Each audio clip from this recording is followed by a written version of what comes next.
Nakahinga ng maluwag pansamantala ang mga senador na sumusuporta kay Pastor Apollo Kibuloy ng Kingdom of Jesus Christ at gustong maisantabi ang contempt order laban sa kanya ng Senate Committee on Women and Children. Ito matapos pumayag na mag-issue ng show cause order si Senador Risa Hontiveros na pirmado ni Senate President Juan Miguel Zubiri. Sa sulat ni Padilla kay Hontiveros, iginit nito na bahagi ng due process ang pagbibigay ng dagdag na panahon para sa isang resource person na magpaliwanag kung bakit hindi siya dapat ma-cite for contempt at ipaaresto. May mga kaso pang nauna ng dinesisyonan ng Korte Suprema ang kanyang binanggit na batayan ng kahilingan para sa show cause order. Si Senate President Juan Miguel Zubiri ang nagbalita kahapon na kausapin niya si Senador Hontiveros para mag-issue ng show cause order bago mapunta sa warrant of arrest. Paliwanag ng Pangulo ng Senado, may desisyon na dito ang Korte Suprema kaugnay ng Pharmaly scandal na inilabas kamakailan lang. Kailangan muna ng show cause order sa isang resource person bago siya i-cite for contempt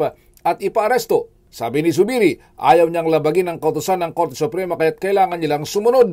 Nabigo ang grupo ni Senador Padilla na makakuha ng 8 pirma upang maisantabi ang contempt order laban kay Kibuloy. 5 lang ang nakuhang pirma ni Padilla. Kasama niya sina Senador Amy Marcos, Senador Bongo at ang mag-inang Senador Cynthia at Mark Villar. Para sa MBC TV Network News, ito si Raymond Dadpaas. Sama-sama tayo, Pilipino.